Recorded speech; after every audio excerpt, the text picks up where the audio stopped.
ఇప్పుడు చాలా మంది నా గుండె నాకు కొట్టుకుంటుందండి, ఉన్నట్టు వినిపిస్తుంది డాక్టర్ గారు అని వస్తారు.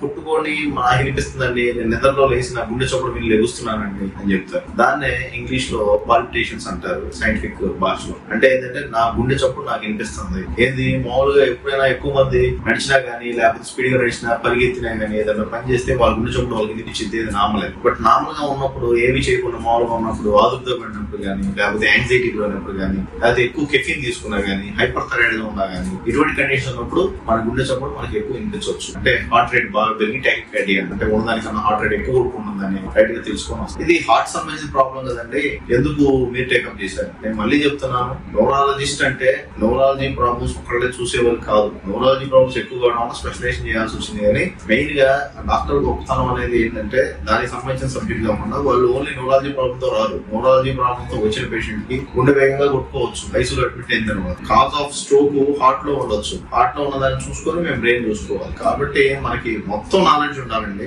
ఓన్లీ న్యూరాలజీ సంబంధించిన ప్రాబ్లమ్స్ చూస్తామని కాదు. ఇక్కడ మెయిన్ టాకికార్డియా అంటే ఏంటంటే గుండె ఎక్కువ కొట్టుకోవడం అనేది ఎందుకు వచ్చింది అంటే, ఏదేదో అనుకుంటాం మనం. చాలా common cause, first most common cause anaemia అండి, అంటే బ్లడ్ లేకపోవడం. అంటే మన రక్తంలో రక్తహీనత ఉంది. అది ఐరన్ డెఫిషియన్సీ వల్ల కావచ్చు, B12 డెఫిషియన్సీ వల్ల కావచ్చు, ఫోలిక్ యాసిడ్ డెఫిషియన్సీ వల్ల కావచ్చు, లేదా బ్లడ్ లాస్ అయ్యి, అంటే లైక్ ఫీమేల్స్ లో ఎక్కువ మందికి మెన్సెస్ ఉన్నప్పుడు, ఎక్కువ మందికి మెన్సెస్ లో ఎక్కువ బ్లడ్ పోవడం, లేకపోతే పైల్స్ ఉంది కానీ కింద నుంచి కానీ, లేదా రోడ్లో సరిగ్గా తీసుకోవడం, ఇన్యానేషన్ అనమాట. క్యాన్సర్, కీమోథెరపీ, ఇటువంటి డ్రగ్స్ ఇచ్చినప్పుడు దాని వల్ల nervous blood cells damage, blood తగ్గడం, ఏదైనా కారణం వల్ల బ్లడ్ తగ్గడం వల్ల, రక్తహీనత ఉండడం వల్ల హిమోగ్లోబిన్ 5 గ్రాములు 4 గ్రాములు ఉన్నప్పుడు గుండె ఎక్కువ కొట్టుకునేది. ఎందుకంటే గుండె మెయిన్ ఉద్దేశం దానికి సంబంధించిన ఆక్సిజన్ క్యారీ చేయాలి. మనం 15 మంది చేసే పని 5 సార్లు చేపిస్తే ఎక్కువ సార్లు చేయాలి. అదే దాని వల్ల మనకి రక్తహీనత వల్ల గుండె ఎక్కువ. సో అందుకని మనం ఏదో గుండె కొట్టుకోగానే గుండెలో ఏదో జబ్బు ఉందనే కాదు, ఫస్ట్ మోస్ట్ కామన్ కాదు రక్తహీనత. అంటే మనకి బ్లడ్ ఎంత ఉందో చూసుకోవాలి. ఇదే రెండోది కామన్ గా అడుగుతారు, డాక్టర్ గారు కాళ్ళు వాస్తాయి, నేను ఎక్కువ దూరం ట్రావెల్ చేయకుండా ఉంటే కాళ్ళు వాస్తాయి, లేకపోతే ఎక్కువసేపు ఒట్టని కూర్చుంటే కాళ్ళు వాస్తాయి. నేను మళ్ళీ చెప్తాను, మామూలుగా కాళ్ళు వాయమన్నా,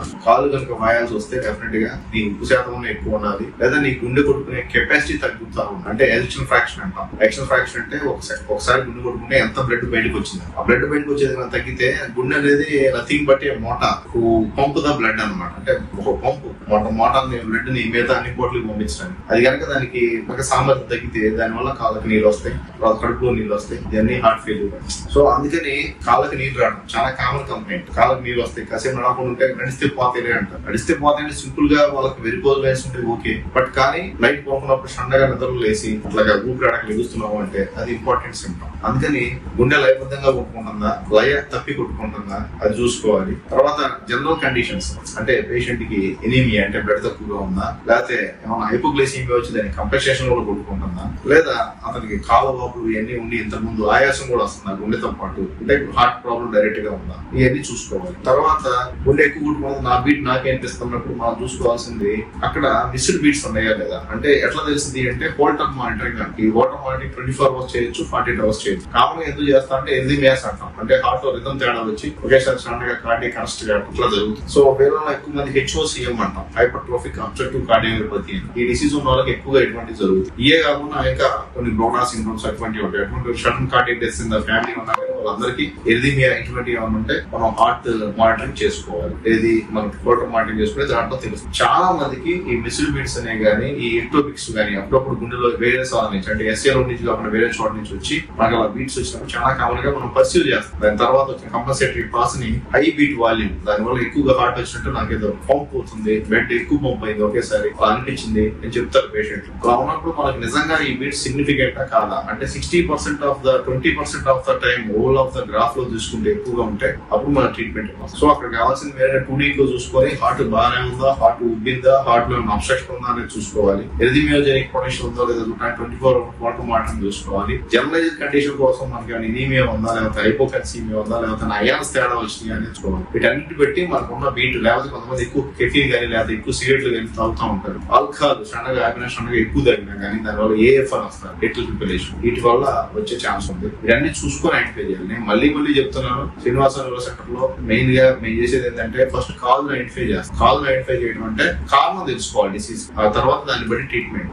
జస్ట్ డాక్టర్ గారు అంటారు, డాక్టర్ గారు మీ దగ్గర రాగానే కొంతమంది ఎక్కువ మంది బయట చెప్పుకుంటున్నారంటే కొద్ది టెస్టులు రాయాల్సి వస్తుంది. నేను మళ్ళీ చెప్తున్నాను, నేను ఉన్న దాంట్లో ఫైనల్ అంటే నా దగ్గర ఏది మిస్ కాకూడదు ఉన్నప్పుడు నేను కొద్దిగా డెప్త్ గా వెళ్లాల్సిందే. మీరు వచ్చారు నా దగ్గరకు వచ్చే ముందు 3 కలిసిగా నా దగ్గరకు వస్తారు. వచ్చినప్పుడు వాళ్ళు ఏదైతే మిస్ చేశారో దాన్ని సవరించి కరెక్ట్ గా దాన్ని సరిగా చేయాల్సి, కాబట్టి దాని వల్ల కొన్ని అవసరమైన టెస్టుల మేరకు కొన్ని చేయాల్సి వస్తుంది. దాన్ని చూసుకొని కానీ నేను కన్సిస్టెన్సీగా ట్రీట్మెంట్ వస్తుంది. ఉదాహరణకి హెడేక్ అని ఒక పేషెంట్ వచ్చారు, హెడేక్ ఏమవుతుంది, నార్మల్ హెడేక్ అని రాస్తే వాళ్ళకి బ్రెయిన్ లో బ్రెయిన్ ట్యూమర్ ఉండొచ్చు. దాన్ని నేను మిస్ కాకూడదు, ఎందుకంటే బ్రెయిన్ ట్యూమర్ కి ఓన్లీ సిమ్టమ్ హెడేక్ తోనే వచ్చేవాళ్ళే ఉంటారు, అయితే ఏమీ లేకుండా. అట్లానే గుండె చప్పు ఏదో గుండె కొట్టుకున్నది ఏమవుతుందంటే ఏదో యాంగ్జైటీలో ఉండవని టాబ్లెట్ రాసి యాంగ్జైటీ ఏదో వాడుతున్నాను రాసి పంపిస్తే కొంతమంది తగ్గొచ్చు, వాళ్ళకి ఏమి ఉండకపోవచ్చు. కానీ 100 మందిలో ఒక పేషెంట్ అయినా సరే హైపర్ థైరాయిడిజము, లేకపోతే ఏమన్నా కార్డియక్ ప్రాబ్లము, లేకపోతే ఏఆర్, లేకపోతే ఐడిక్ రీగస్ట్రేషన్, లేకపోతే హెచ్ఓసిఎమో మిస్ అయితే దాని కాన్సిక్వెన్సెస్ చాలా వరస్ట్ గా ఉంది. సో అందుకని we should not receive single patient, దానివల్ల ఎక్కువగా ఇన్వెస్ట్ చేయాల్సి ఉంటుంది. కానీ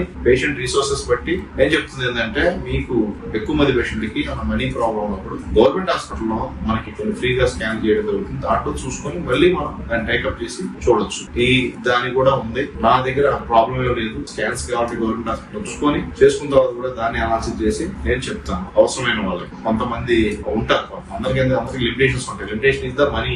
సో ఆ మనీ చూసుకొని మనం పేషెంట్ చూసుకునేప్పుడు ఈ రెండు చూసుకోవాల్సి ఉంటుంది. సో ఓవరాల్ గా ఈ వీడియోలో చెప్పాలనుకుంది ఏంటంటే, పేషెంట్ సిమ్టమ్ కొన్ని సింపుల్ గా ఉంటాయి, కొన్ని సింపుల్ సిమ్టమే కానీ కాజు ఎక్కువగా ఉంటుంది. ఉదాహరణకి మొన్న మధ్య పేషెంట్ ఒక ఛాతి నొప్పి అన్నాడు, 14 తీసుకుంటే ఏముందిలేనా ఏదో ఫీల్ రాసి రుతుకోమని చెప్పారు డాక్టర్ గారు. నాకు గాలి ఇస్తుంది, దగ్గుతుంటే నొప్పి వస్తుందని చెప్పారు. దానికి మేము పెరికార్డ్ ఎఫ్యూజన్ డయాగ్నోస్. పెరికార్డ్ ఎఫ్యూజన్ అంటే మా హార్ట్ చుట్టూ ఉన్న పెరికార్డ్ చుట్టూ ఎఫ్యూజన్ ఉంది. దాన్ని తీసి ఆస్పిరేట్ చేసి తర్వాత చూస్తే మోస్ట్లీ టీవీ లేకపోతే ఎస్ఎల్ఈ లాగా ఉంది. తనకి అంతకుముందు స్ట్రోక్ వచ్చింది. ఆ స్ట్రోక్ కారణం తెలియదు. అతను ఏజ్ చూస్తే 30 ఏళ్ళు. 30 ఏళ్ళకి స్ట్రోక్ ఎందుకు వచ్చిందని వాళ్ళు అనుకుంటే వేరేగా ఉండేది. సో ఇలా ప్రతిదానికి కారణం తెలుసుకుంటేనే మనం ట్రీట్మెంట్ చేయడానికి ఇంపార్టెంట్ ఉంటుంది నా ఉద్దేశం. అందుకని దీంట్లో మెయిన్ గా 3 ఎగ్జాంపుల్ చెప్పాను. ఏదైతే పెరికార్డ్ ఎఫ్యూజన్ అనేది నెప్పిజో వచ్చి వాళ్ళు సింపుల్ గా మ్యాగ్నెట్ వదిలేసిన దాన్ని డయాగ్నోస్ చేసి ఎస్ఎల్ఈ, టీబీ అండ్ ఇతర పేషెంట్ డయాగ్నోస్ చేసి ఎందు స్ట్రోక్ ఉన్నప్పుడు ట్రీట్మెంట్ డిఫరెంట్ గా ఉంటుంది. స్ట్రోక్ నేమ్ లో తర్వాత గుండె దడ కారణాలు దీన్ని కూడా వివరించాం.